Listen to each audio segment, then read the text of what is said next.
यमुना छवि की सूक्ति नंबर 5 कह रही है, मानु जुग पाच्य पतच होत मिटे जमुन जल, कै तारागढ़ ठगन लुकत प्रगटन सस्य विकल। यहाँ पर हरिश्चंद्र जी कह रहे हैं कि ये जो चंद्रमा है, चंद्रमा यहाँ कलाकारी कर रहा है। क्या कर रहा है? कलाकारी, अटखेलियाँ कर रहा। कैसे कह रहा? मनु जुग पच्छ प्रत्यक्ष, मन में ऐसा लग रहा है। पच्छ का मतलब हो गया उजियारा और प्रत्यक्ष का मतलब हो गया अंधियारा। ऐसा लग रहा है ये जो मनु है, और मनु किसका है?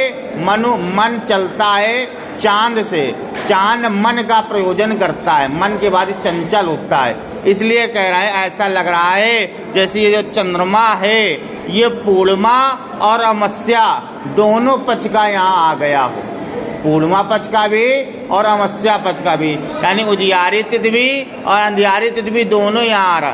कह रहा मनु जुग पच्छ प्रत्यक्ष होत, मेरे मन में ऐसा लग रहा है कि जो चंद्रमा है वो कभी अंधकार में हो जाता है, कभी प्रकाश में हो जाता है, यानी कभी पूर्णिमा पक्ष का दिखने लगता है, कभी अमावस्या पक्ष का दिखने लगता है। मिट जमुन जल, और ये सब कुछ कहाँ मिट रहा है, कहाँ दिख रहा है? जमुना के जल में। ये सारा वृत्तांत जमुना के जल में दिखाई दे रहा है।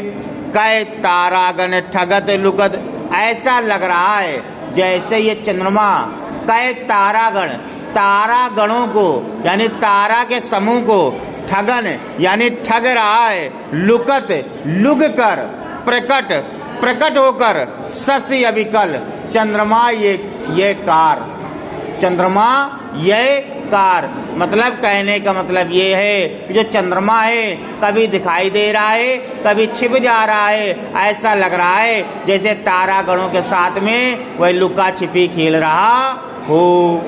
यही कह रहा है, कहे तारागण ठगन, ऐसा लग रहा है जैसे तारागणों को वह ठग रहा हो, कभी लुक रहा हो, कभी दिखाई दे रहा हो।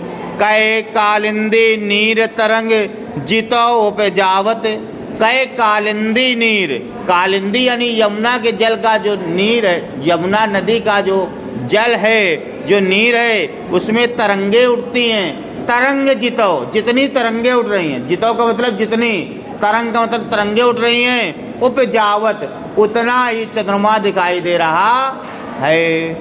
यमुना के जल में, कालिंदी के जल में जितने भी आपको लहरें उठ रही हैं, उतने ही तरंगे के रूप में चंद्रमा भी दिखाई दे रहा है।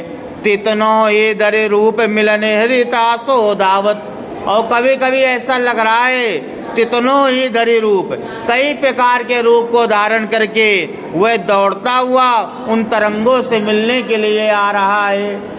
चंद्रमा कभी कदार ऐसा लग रहा है कि उन तरंगों से मिलने के लिए आ रहा है। कैसे? तितनो ही धरी रूप मिलन, जब तरंगे बहुत रूप से चंद्रमा दिखाई दे रहा है लहर में, और लहर जब ऐसे ऐसे हो रही है तो बहुत से चंद्रमा लग रहा है कि ऐसे दौड़ते हुए जा रहे हैं। कह रहा है तितनो ही रूप धरी मिलन हित तासो धावत, उससे मिलने के लिए, हित के लिए वह दौड़ते हुए उनके पास जा रहा है। कहे बहुत रजत चकई चलत, कहे फुआर जल उच्छरण, कह रहे कहे बहुत रजत, रजत का मतलब चांदी, बहुत प्रकार की, चकई चलत, ऐसा लग रहा है जैसे जल में बहुत प्रकार से चांदी रूपी चकई उपस्थित हो गई हो, और फुआर से वह वहाँ पर दिख रही हो। फुआर जल उच्छरत, और फुआर से वह ऊपर की ओर आ रही हो।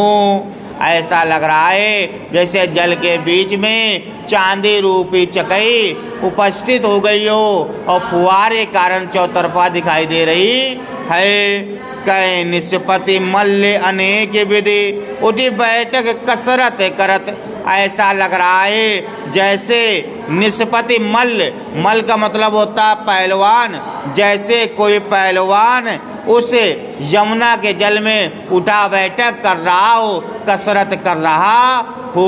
और ये मल्ल कैसा है? ये मल चंद्र रूपी है, सब दिख रहा है चंद्रमा में ही। उन्होंने माध्यम किसी को ले लिया, जैसे चंद्रमा ऊपर नीचे हो रहा है तो ले लिया कि जैसे कोई मल इस यमुना के जल में उठा बैठक कसरत कर रहा हो, यानी चंद्रमा ऊपर नीचे हो रहा तो यानी वो मल उठा बैठक करके कसरत कर रहा है। इसी प्रकार से यहाँ पर इसकी व्याख्या की गई।